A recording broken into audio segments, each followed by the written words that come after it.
বোনেরা, আল্লাহু আকবার। 3 মাস থেকে খালি গীত গাবে লেগে লালি আছে যে আপনাদের এলাকায় গীত হয়।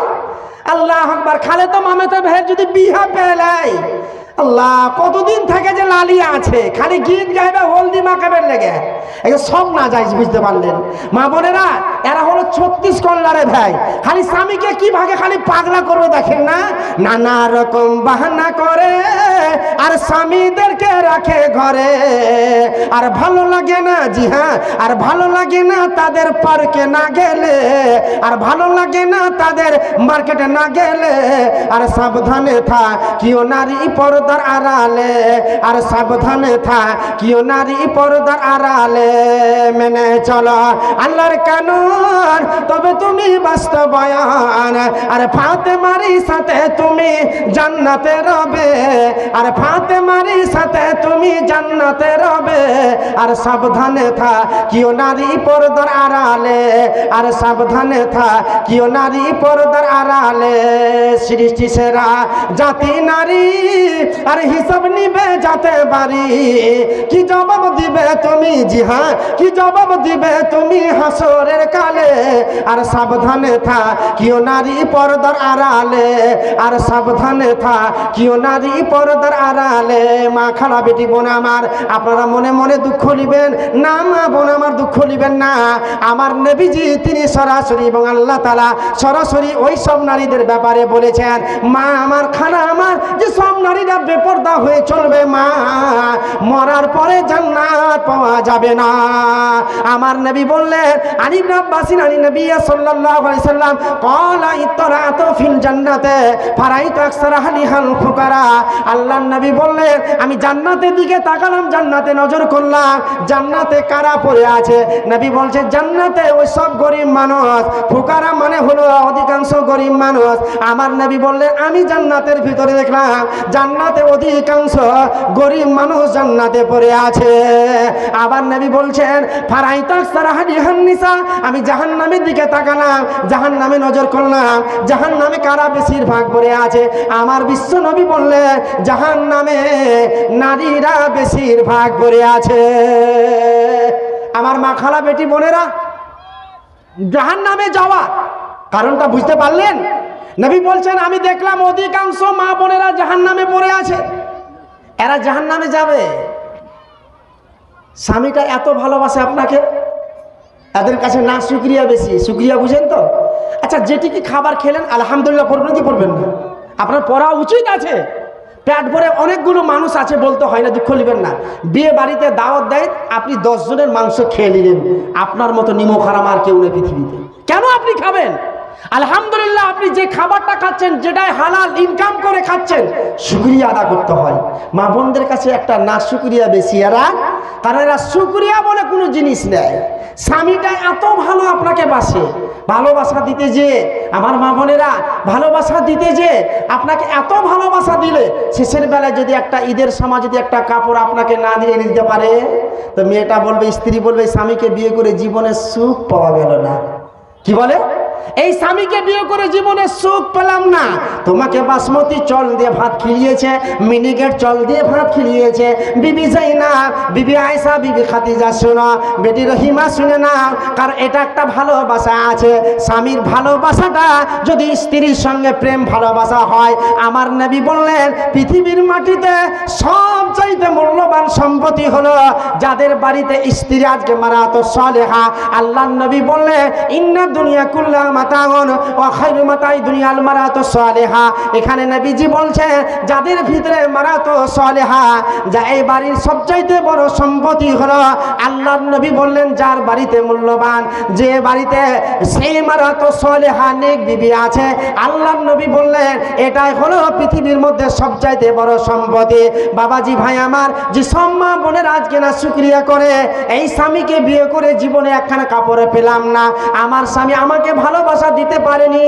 মা আমার, খালা আমার, বেটি আমার, বোন আমার জীবনে যতদিন ভালোবাসা দিয়েছিল, আপনার সমস্ত ভালোবাসা ফেলে দিয়ে যদি একটা দিনে একটা কাপড় না দেওয়ার কারণে মা আমার, খালা আমার, বেটি আমার, বোন আমার কত বড় তোমার পাপ হয়ে গেল।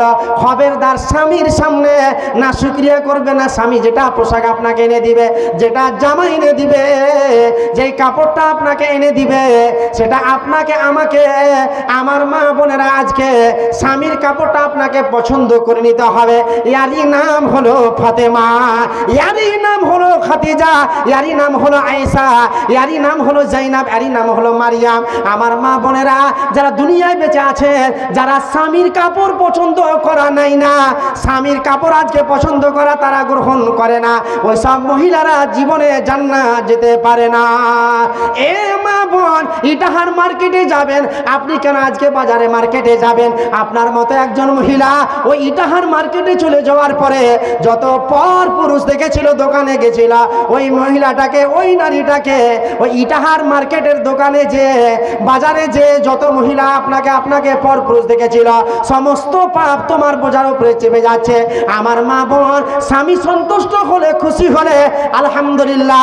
আল্লাহর নবী হাদিসের পাতায় নবীজি বলছেন, আমার বিশ্ব নবী জনাবে মুহাম্মদুর রাসূলুল্লাহ বলুন সাল্লাল্লাহু আলাইহি সাল্লাম বলছেন, আনাস রাদিয়াল্লাহু তাআলা আনহু قال قال رسول الله صلى الله عليه وسلم المرأة إذا صلت خمسها وصامت سحرها وحسنت فرجها وطاعت بالها فلتدخل من أبواب الجنة سعد। নবীজি বলে, ও পৃথিবীর মহিলারা, ও মা বোন আমার, খালা বেটি বোন আমার, শুনো নানি রে, আজকে আপনাদের কাছে এমন একটা ট্রফিক, এমন একটা আমি তোহফা দিয়ে যাব মা, এই জীবনের ভিতরে যদি অন্তরে ভরতে পারে, আমার কথা নয়, আমার কোনো আলেমদের কথা নয়, আল্লাহর নবী জনাবে মুহাম্মদুর রাসূলুল্লাহ বলুন সাল্লাল্লাহু আলাইহি সাল্লামের কথা।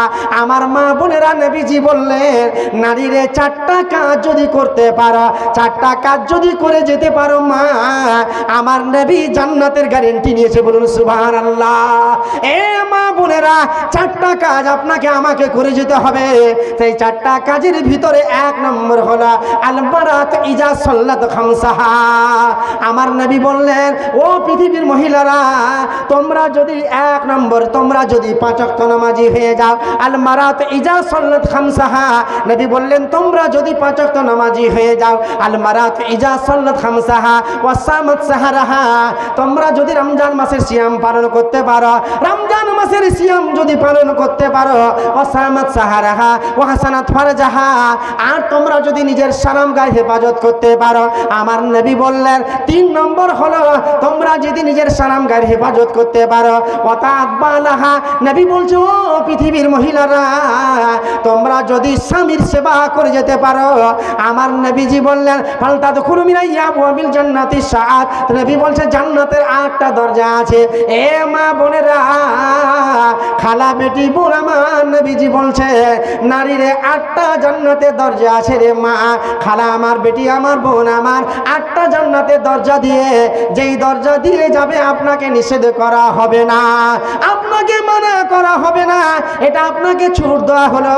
তাই মা বোন আমার যারা দুনিয়ার মাটিতে বেঁচে আছেন, এ মা বোন, আল্লাহু আকবার, দুনিয়ার মাটিতে বেঁচে থাকা অবস্থায় পরকালের একবার আপনাকে আমাকে চিন্তা করতে হবে।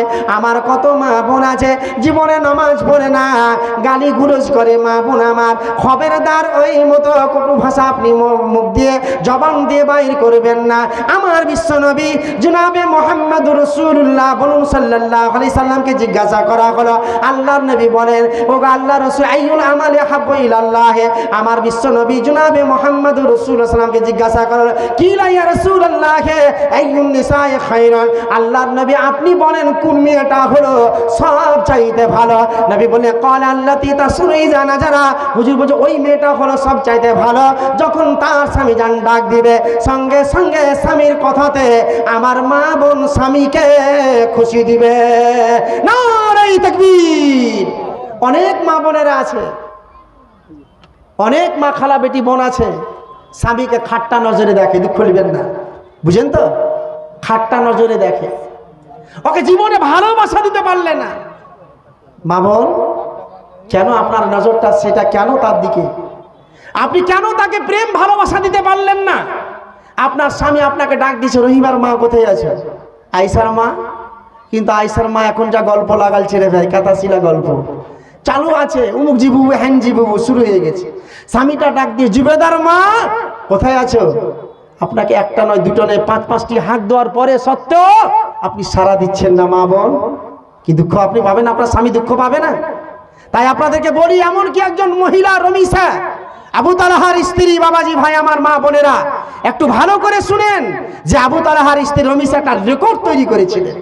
আজকে মা বোনেরা আজকে জানেন, মা খালা বেটি বোন এই পশ্চিম দিকে কিন্তু জায়গা খালি আছে। আলহামদুলিল্লাহ, আপনারা একটু কষ্ট করেন, এই জীবনে এই মতো মৌকা আপনারা পাবেন না, আলহামদুলিল্লাহ। আর ওই সব ভাইরা কি ব্যাপার মনে মনে ভাবছে কতক্ষণ চালাবে মৌলানাটা। এইরকমও কতগুলো মানুষের নিয়াত আছে যে চলছে নাকি গাড়ি, শতাব্দী এক্সপ্রেস চলছে নাকি, এখন আপনার কি বন্দে মাতারাম ভারত গাড়ি একটা উঠেছে, দেখেছেন আপনারা? আপনাদের দিকে আছে না নাই? তো ওরকম এরা মনে মনে ভাবছে কোনটা গীতাঞ্জলি চলছে আর কোনটা আপনার তেভাগা এক্সপ্রেস চলছে। এরকম এরাও মনে মনে ভাবছে কোনটা মৌলা কেমন চলছে। এরা বুঝে না যে মৌলা এই কথাগুলো দামি দামি করছে, কমসে কম ব্রেনের ভিতরে নিয়ে আজকে নিজের চিপে লোড করতে পারি। এটা কি আপনাদের মনে আসছে না? অবশ্যই আসার দরকার আছে। তো আমার মা খালা বেটি বোনেরা, এটা কেন আপনি দুঃখ নিচ্ছেন? আমি আপনাকে কেন বলতে চাইছি যে আপনার আজকে মনের দুঃখ কেন? আপনি স্বামীকে ভালো নজরে দিতে পারছেন না, আপনার মনে বলটাকে কেন স্বামীকে আজ আপনার আদর দিতে পারছেন না? পৃথিবীর মাটিতে বড় সম্পত্তি স্বামী স্ত্রীর জীবন যদি ধন্য হয়, যেই বাড়িতে বিবি নামাজি হবে, যেই বাড়িতে স্বামী নামাজি হবে, যেই বাড়িতে ছেলে মেয়ে নামাজি হবে, আল্লাহর রহমত সেই বাড়িতে নাজির হবে। বলুন সুবহানাল্লাহ। আল্লাহর রহমত নাজির হবে। মা দোয়া করবে, বিবি দোয়া করবে, হে রব্বুল আলামিন স্বামীটা আমার বাড়িতে নাই, ঘরে নাই, আল্লাহ মাবুদ রব্বুল আলামিন পরওয়ারদিগার আলম আমার স্বামীকে আল্লাহ তুমি সেই সালামতে ফিরিয়ে দাও। যত মা বোন আছে জানি না যাদের স্বামী আজকে যারা বিদেশে পড়ে আছে, কেউ কেরালায় পড়ে আছে, কেউ বোম্বাইয়ে পড়ে আছে, মা বোন আমার, খালা বেটি বোন আমার রে, কি ব্যাপার মা খালা আমার একটু কি মায়া মমতা হয় না? স্বামী যার কাছে আমি জীবন যাপন করি, যার সামনে আমার শরীরটা হালাল আছে, সুবহানাল্লাহ। এ মা বোনেরা, আপনাদের মায়া মমতা কি আপনাদের কাছে নাই রে? এ মা বোন, রমিসা কেমন মহিলা ছিল? স্বামীকে ভালোবাসা দিয়েছিল, স্বামীকে ভালোবাসা দিয়েছিল। আল্লাহু আকবার। রমিসা মরা ছেলেকে এক ঘরে শুইয়ে দিয়ে বিবি স্বামী জিজ্ঞাসা করলে, ও বিবি রমিসা বলো তো আমার ছেলেটা কেমন আছে? রমিসা বলো তো। রমিসা বলছে, স্বামী যান আপনার ছেলে আরামে শহীদ ঘুমিয়ে আছে। এমন সময় আপনার ফজরের নামাজের পরে বিবিকে জিজ্ঞাসা করলে, বিবি রমিসা বলো তো কেমন আছে? তখন স্বামীকে বলছে, স্বামী যান আপনার ছেলে, আমি আপনাকে একটা উদাহরণ দিব, কোনো মানুষের কাছে যদি টাকা পয়সা ধার নিয়ে নেন, কাজ হয়ে যায়, ঋণ যদি হয়ে যায়, সে টাকাটা কি আপনি পরিশোধ করবেন না? স্বামী বলছে, অবশ্যই বিবি দিতে হবে। আর তখন স্বামীকে বলছে, স্বামী যান আল্লাহর দোয়া মাল আল্লাহ দিয়েছিল, আমার সন্তান চলে গেছে, আল্লাহর মাল আল্লাহ জমা করে নিয়েছে, এতে আমাদের কোনো কাঁদাকাটির দরকার না। নারে তাকবীর। আজকে বর্তমান যুগে মা বোনেরা ছেলে মারা গেল একবারে বড় পাহাড় নিয়ে কাঁদছে, মা মরে গেল গিয়ে, মা কাঁদতেও ঢং নাই রে ভাই, জাহেলিয়াতের মতো কাঁদছে, জাহেলিয়াতের মতো কাঁদছে, কাঁদতেও জানে না, কাঁদার কোনো ক্যাপাসিটিও নেই। কিভাবে কাঁদতে গেলে আলহামদুলিল্লাহ নেকি পাওয়া যায়, কাঁদার একটা সিস্টেম আছে। আপনারা মনে মনে ভাবছেন মেরে মানুষ হাসে, মুখকে বড় মুখ করে বড় ভিতরে হাসার একটা একটা সিস্টেম আছে। বাবাজি ভাই আমার, কাঁদতে হয় কেমন করে? আর মা বোনেরা যারা জাহিলিয়াতের মতো চুল ছিঁড়ে, মাথার চুল ছিঁড়ছে, কাপড় ছিঁড়ছে, মাটিতে থাবা মারছে, মা মরে গেল গে মা, এই বলে মাটিতে থাবা মারে। আপনাদের এলাকা আছে কি নাই? দেখেছেন? ছেলে মেয়ে মারা গেলে আর বরদাস্ত করতে পারে না। একটা ছেলে মারা গেছে ভাই, বিশাল আকারে একটা কান্নার কাছে, ওরে আমার বেটা, ওরে আমার বেটা, এ পাকুয়ান খাইতে চাইছিল রে বেটা, এ বেটা রে, শুরু হয়ে গেল। ওর বেটা পাকুয়ান খাইতে চাইছিল, আন্দেশা খাইতে পেলে না, মা ওখানে বইলে কাঁদছে। কি ব্যাপার, হে কেনে কাঁদছে না? ওর বেটা আন্দেশা খাইতে চাইছিল, ছেলেটা মরে গেল। তা আন্দেশা করে দিবে নাকি সাঁতালের মতন? সাঁতাল বলছে, বন্ধু আমি যে জায়গাতে জুমা পড়তাম ভাই, একটা পাহাড় আছে, আমাদের পাকুড়ে একটা পাহাড় আছে, তো একটা সাঁতাল মারা গেছে, আদিবাসী বুঝতে পারলে। বলছে, বন্ধু জানিস এই যে বন্ধু মারা গেল না, তো এই বন্ধুকে সব দিলাম, মদ দিলাম, একটা মুরগা দিলে, জিন্দা মুরগা গো, কলজা পরপর করছে, কলজা পরপর করছে, জিন্দা মুরগাটাকে ঘরে কবরের ভিতরে ঢুকিয়ে দিছে। তো মনে মনে ভাবছে একে ছেড়ে দেন না, আমাকে দিয়ে দেন।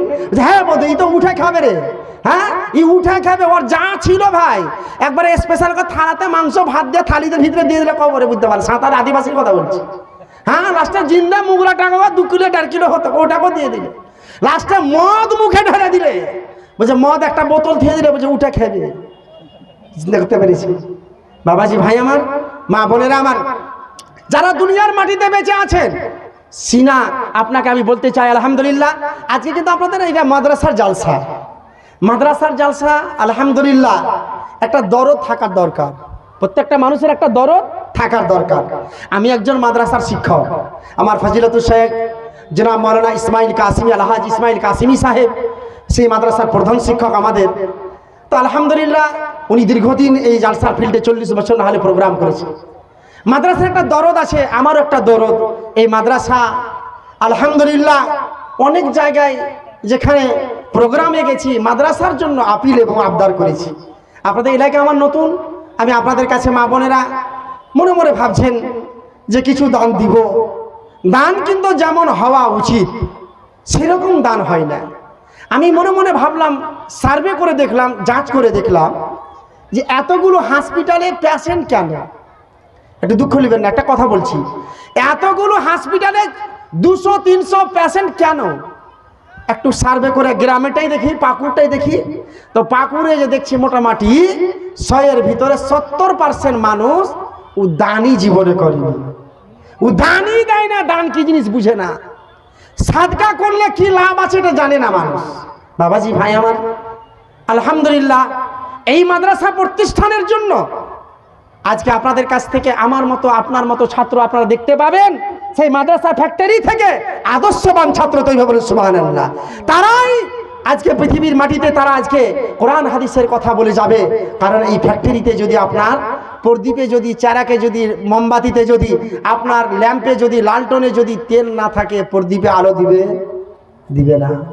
ইঞ্জিনে যদি আপনি পেট্রোল না ডালেন, মোটর সাইকেলে ইঞ্জিন আপনার চলবে, পেট্রোলের দরকার আছে। আলহামদুলিল্লাহ, তাই আজকে এই মাদ্রাসা প্রতিষ্ঠানের জন্য আলহামদুলিল্লাহ আপনাদের কাছে অনেক কথা এখনো বাকি আছে, আমি ইনশাল্লাহ বলবো। এই প্রতিষ্ঠানের জন্য আপনারা অনেকগুলো দান করেছেন, আপনারা এইগুলো, কিন্তু একটা কথা আপনাদের সামনে বলে যাব যে আমরা নামাজ পড়লে জান্নাত যেতে পারি, আলহামদুলিল্লাহ জান্নাত দিবেন আমাদেরকে আল্লাহ পাক রব্বুল আলামিন। হজ করলে আপনি জান্নাত যাবেন, কিন্তু জান্নাতকে কিনতে হবে এরকম কোনো কথা আল্লাহ পাক কোরআনে বলেননি। আল্লাহ রব্বুল আলামিন নিজেই কোরআনে বলেছেন জান্নাত কিনা যাবে, বলুন সুবহানাল্লাহ। জান্নাত টাকা দিয়ে কিনতে পারা যাবে, এই কথা আল্লাহ নিজেই বলেছেন। বিসমিল্লাহির রহমানির রহিম, আল্লাহ বলে ইন্নাল্লাহা আশতারা মিনাল মুমিনিনা আনফুসাহুম ওয়া আমওয়ালাহুম বিআন্না লাহুমুল জান্নাহ। আল্লাহ রাব্বুল আলামিন বলছেন, আমি মুমিনের জান, আমি মুমিনের মালকে আমি জান্নাতের বিনিময়ে খরিদ করেছি। নারে তাকবীর। আল্লাহ বলছে মুমিন জান দিবে, মুমিন মাল দিবে। আল্লাহ পাক বলছে আমি মুমিনের জান এবং মুমিনের মালকে আমি জান্নাতের বিনিময়ে খরিদ করে নিয়েছি। এই মাহফিলে আজকে মাদ্রাসার জন্য আজকে আপনাদের নিকট আমি একটু আবদার করব ভাই, পরকাল বলে যাদের বিশ্বাস আছে, ইমিগ্রেশন কাউন্টার কবর বলে যাদের বিশ্বাস আছে, মা জনম দুঃখিনী মা, হাইরে মা পৃথিবীতে ভালোবাসা মানুষ একজনা, যার পায়ের নিচে বেহেশত আমার, সেই তো আমার মা। মাকে দিলাম কত গালি, মা পাই কত যন্ত্রণা, পৃথিবীতে ভালোবাসা মানুষ একজনা, বলুন সুবহানাল্লাহ। হাইরে মা ভালোবাসা, মায়া মমতা, আজকে মা চলে গেছে, মা কবরে পড়ে আছে। তাই আজকে বলবো এই মাহফিল থেকে আপনাদের কাছে বেশি নয়, আমার কোন বাবাজি ভাই আছেন, আমি আপনাদের কাছে এরকম মোটা আবদার, নামটা লেখেন আলহামদুলিল্লাহ, একজন ভাইজান আলহামদুলিল্লাহ একখানা কালামুল্লাহ দিয়েছেন এবং 200 টাকা, আলহামদুলিল্লাহ। এই মাহফিল থেকে আপনাদের নিকট আমি আবদার করব, বেশি নয়, 5টা কলম। আপনারা এখানে কে এমন আছেন উমার, কে আছেন উসমান, আমি বেশি নয় 5 জন ব্যক্তির কাছে 5000 করে টাকা, 5000 করে টাকা আপনাদের কাছে। শুধু এটাই বলেন, পরকাল একদিন তোমায় মরতে হবে, তুমি ভুলে যেগো না, হবে মাটির বিছানা গো তোমার আসল ঠিকানা। নারে তাকবীর। হবে মাটির বিছানা গো তোমার। কি নাম ভাই, আপনার নামটা কি? আলহামদুলিল্লাহ ভাইজান একজন মা বাপের জন্য উনি 200 টাকা দিয়েছেন। মা জনম দুঃখিনী মা, আলহামদুলিল্লাহ মা বাপ আজকে দুনিয়া ছেড়ে চলে গেছে, আল্লাহ তুমি সেই সালামতে রাখো, আমি দোয়া করব ইনশাআল্লাহ। একদিন তোমায় মরতে হবে, তুমি ভুলে যেও না, হবে মাটির বিছানা গো তোমার আসল ঠিকানা, হবে মাটির বিছানা গো তোমার আসল ঠিকানা। গাড়ি বাড়ি টাকা করি কিছু রবে না, গাড়ি বাড়ি টাকা করি কিছু রবে না, হবে মাটির বিছানা গো তোমার আসল ঠিকানা, হবে মাটির বিছানা গো তোমার আসল ঠিকানা। আজরাইল ফেরেশতা যেদিন হাজির হবে এসে